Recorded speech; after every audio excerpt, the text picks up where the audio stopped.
everyone, welcome back to my channel. If you're new here, I'm Andrea. You are very welcome. I'm a celebrity makeup artist. I'm based in Paris.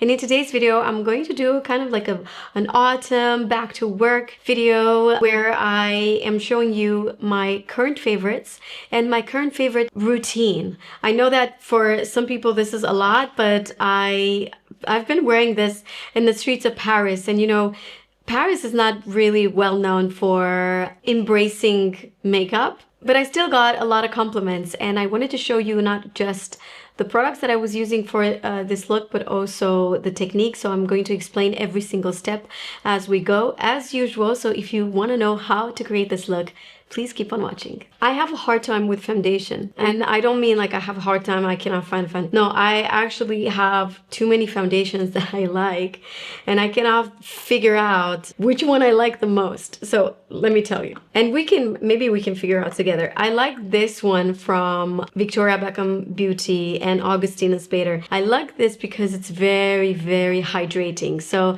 I think I like to use this in the days when I feel like my skin is very dry. I don't need to use too much moisturizer with this because it's just very glowy. It does not set all the way, so if you have dry, mature skin, this is great. I find myself using this foundation mostly in the weekends. I just love that weekend skin. I don't know how else to call it. This is my foundation, the Natasha Denona. This is the Hy-Glam foundation. I have to say this foundation has more coverage than everything else I like at the moment, and it's a bit more of that semi-matte finish, if you wish. It kind of like dries very quickly on the skin.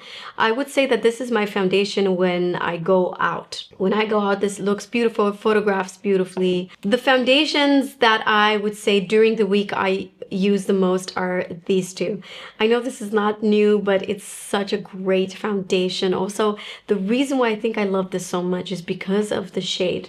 So the shade 210, it's my perfect match. But guys, can you get closer? Like, I cannot even begin to tell you how perfect this match is. Look at this. Match made in heaven. Look at this. Look at this. It blends. It's like, where is it? Where is it? It's nowhere. It's nowhere to be found because it's just so good in terms of the color. So that's the reason why I always kind of gravitate towards this foundation. However, this is a new foundation. They just launched in September, the All Hours Glow foundation from YSL. Now this has this gorgeous finish, and I love this foundation in particular because it's glowy, but it's not dewy. It does not stay wet. This is the Haus Labs, and this is the YSL. YSL goes a bit more warm. Yeah, I mean, it's light warm 7. That's the shade that I have. And it looks like this on my skin. Do you see, like, a little bit goes such a long way with this foundation. It's a good match, but this one is better in terms of color. However, this YSL, guys, the finish of this foundation is gorgeous. And you know I love a foundation that sets all the way. So I think today I'm going to use this, but I have to say I love these both equally. The others are like more for, like I said, weekends and evenings, but these two are like go-tos. So YSL will be, we're going to add about 2 pumps of this, and one of the best foundation brushes is this one from Hourglass, and off we go. Now this is going to be a very quick makeup, but as usual with the explanation, it's probably going to be at least 20 minutes because that's how I am. This foundation is just beautiful. It will not cover everything. Obviously, it depends on how you apply it, but as you can see, first I kind of like swipe it all over the face, right? I still have a little bit left, just 2 pumps, right? So you want to swipe it everywhere first, especially if it's not like your perfect shade. When a foundation is not your perfect shade, it's easy to see it on the face. This is how I like to apply it.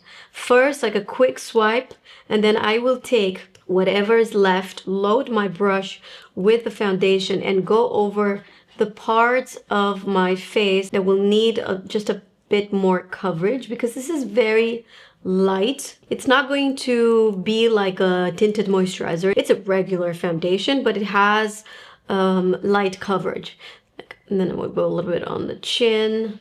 Just the areas that are more problematic to you. That's where maybe you want to go with a dabbing kind of motion to build the product there. Concealer, NARS, Soft Matte. Why change it if it's not broken, you know? It's that type of concealer that has a bit more drier consistency. So if you have, I'm telling you from the very beginning, if you have dry under eyes, if you have mature skin, you're not gonna like this. That's just my opinion. I mean, I could be wrong, but just out of my knowledge and my experience as a makeup artist, I could tell you that this could be a little bit drying or someone that has dry skin, because it's a high coverage concealer that has more of that dry consistency, which I can still pull it off. I'm sure that probably in like 5 years, I'm not going to be able to. I mean, who knows? Because the older we get, the drier the skin gets. Concealer is on. Did you see that? First I did like swiping motions and then I did tapping motions. That's the best way to apply your concealer in general.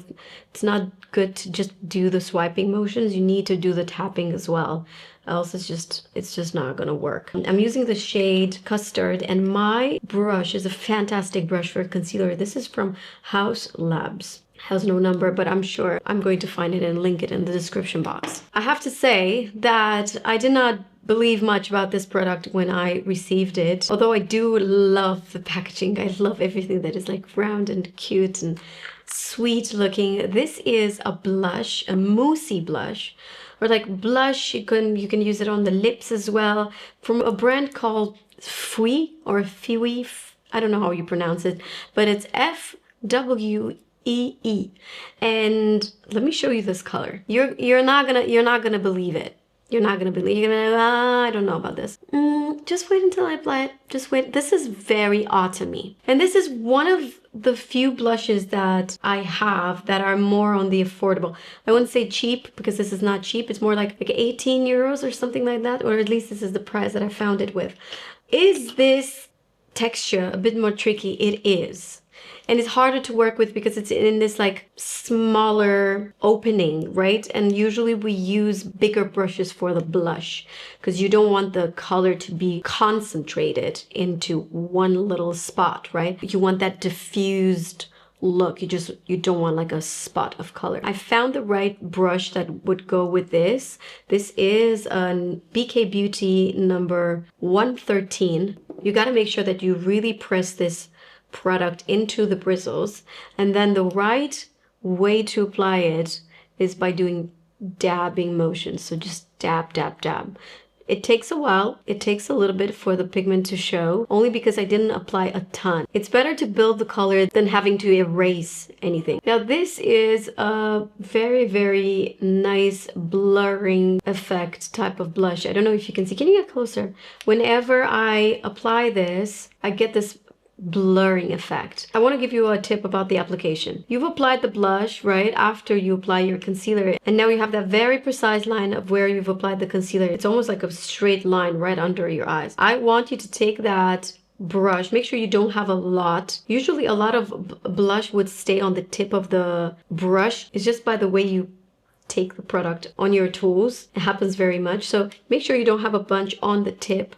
And now go closer to your eye. It feels so wrong to do this, but the color being placed so high, it's going to lift the cheek. And also it's going to prevent you from having that straight concealer line. And then if you need, you can take your concealer brush. That's why you need to keep your brushes for one product use only. Concealer for concealer, blush for blush, and so on and so forth. So now you make sure that, you know, there's no weird line.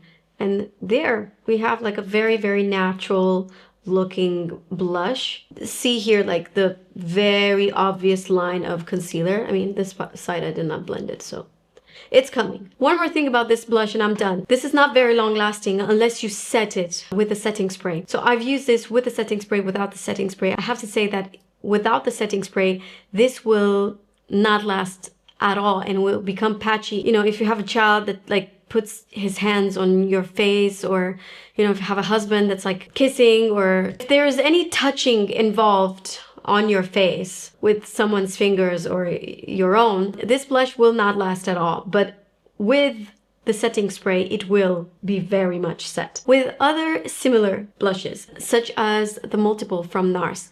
Multiple from NARS is a very, very long-lasting product. I've noticed that even if I do not set it, it lasts very long. However, I've used that so much that I think that I've kind of abused that product at this point. And there are so many blushes on the market that it's impossible to keep it to just one product. But if I were to choose, I would say the Multiple is kind of like my favorite, also because of the fact that it stays on forever. Here's the tricky thing. If I set my makeup with this spray, the Easy Blur Bake Setting Spray from Huda Beauty, before I use powder, I use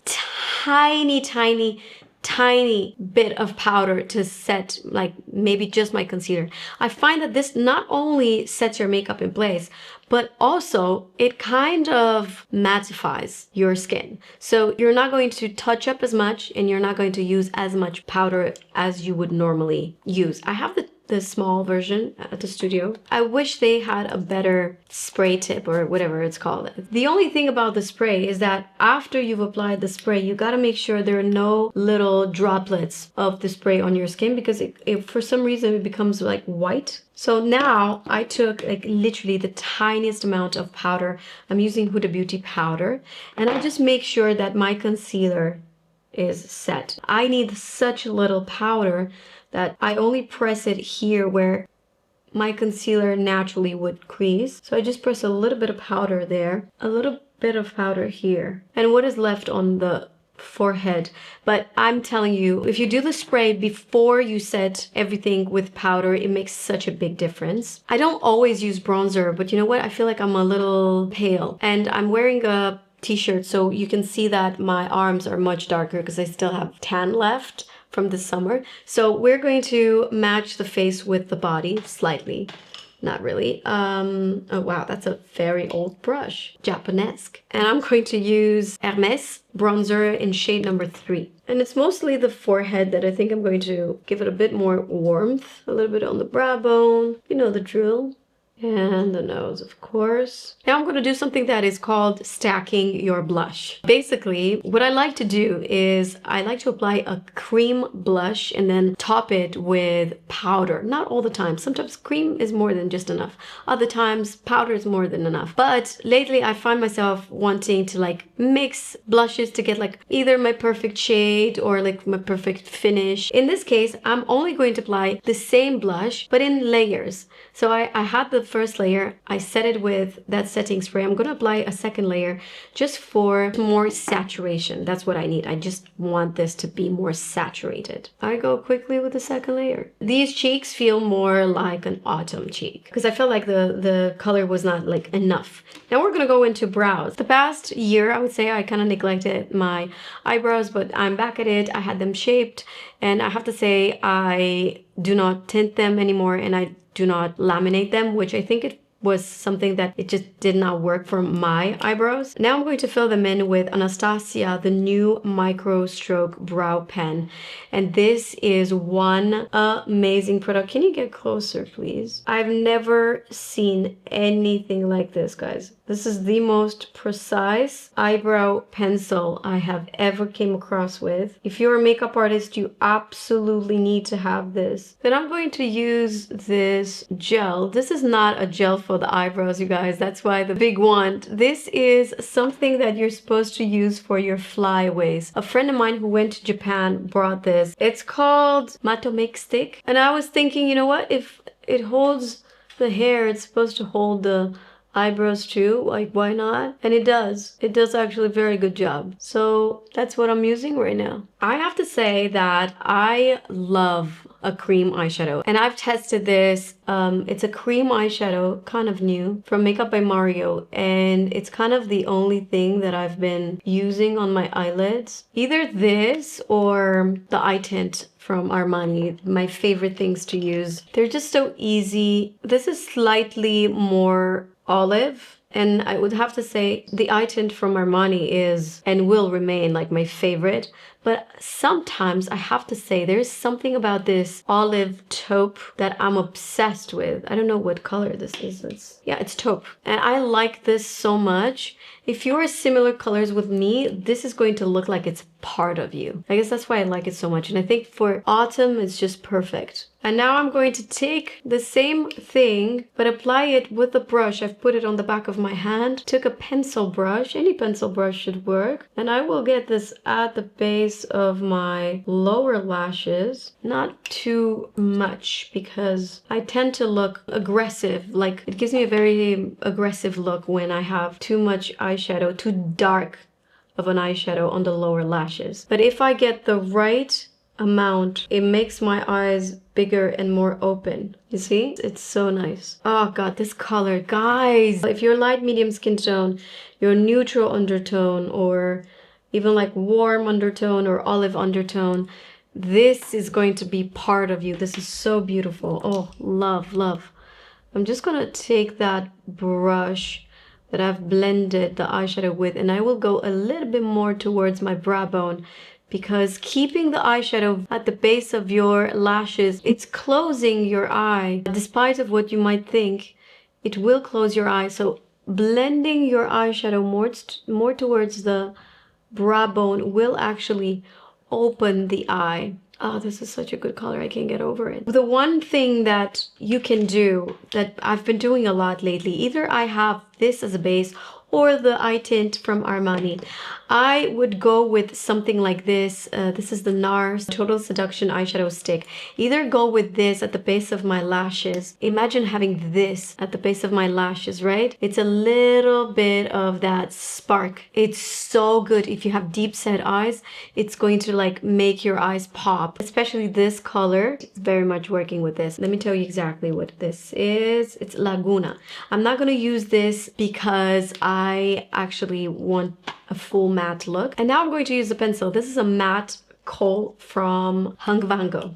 Now this particular color I'm obsessed with because it's not your typical brown that is like darker brown. No, it's this warm brown that I love, love, love. It just gives you just a pinch of intensity at the base of the lashes. And then the same thing, I use it in the inner corner of the eye. Because my eyes are pretty round, I do a little bit of a dark eyeshadow or a darker pencil right there to emphasize the inner corner of my eye. And then same thing at the end of the eye, leaving this part, the center, empty. By doing so, you're creating an illusion that your eye is more almond shape. Like imagine when you draw, right? If you have something round like this, how do you make it flat? You cannot cut from it, right? You're gonna add more shadow here and here to give the illusion that is more long, and then the surface doesn't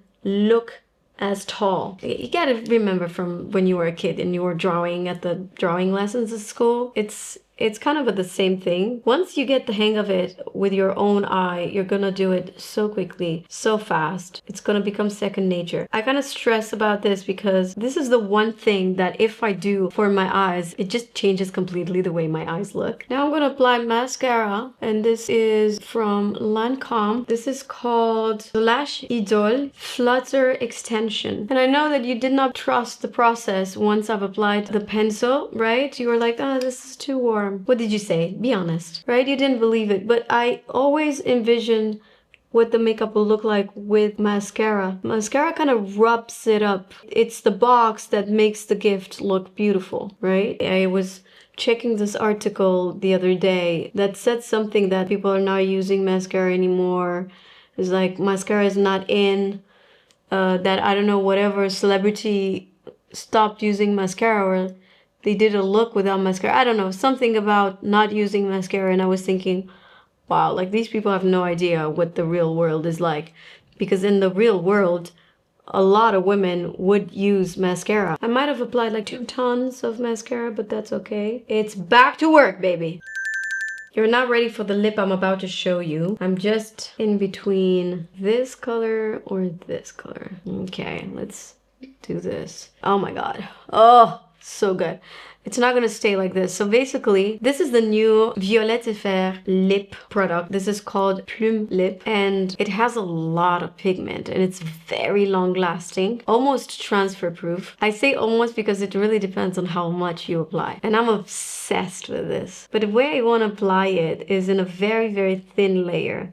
So I just take a brush after I slap it on the lips, just like that. And then I build it. Because I don't want too much color. So in order to make it less intense, you just apply less product and then you blend it really, really well. So this is my base. What a good color. The mixture between these two is perfection. So I do the warmer shade all over the lip, and I do the cool shade just in the middle. And I just love this combo.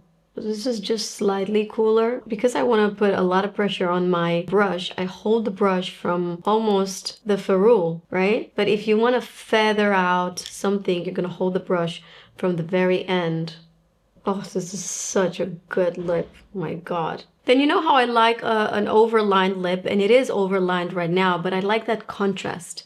So I'm going to use this shade. Now this is very dark for me.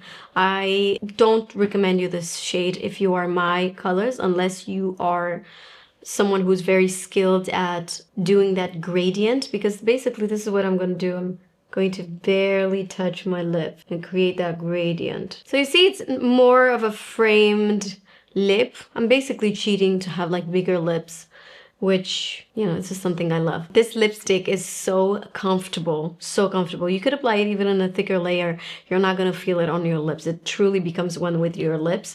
I was using Mon Chéri as my first layer, and then I've used Sierra Fumée. This is Mon Chéri, this is Sierra Fumée. Honestly, you could get just one of them, it will do the job. Like if you're looking for something that is more autumny, definitely one of these colors. And I'm done. I think it looks a little bit like matte and maybe a bit like too much for some people, but I promise you, I was wearing this even during the day for my meetings, and everybody just complimented me. I did not feel like I was wearing too much, and that comes from somebody that lives in a city where makeup is just not embraced, especially when it's just a pinch more than your no makeup look. I want you to know that this does not feel, first of all, too much. Second, does not look too much. You know, it's very much of a beautifying makeup, which is something that, you know, I love to do on myself. I'm not that much into anything that is necessarily editorial. If you enjoyed this, give it a thumbs up so I know that this is the type of looks you love.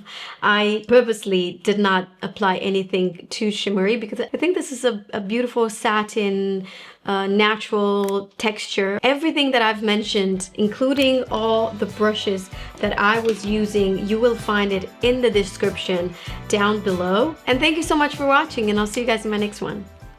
Bye.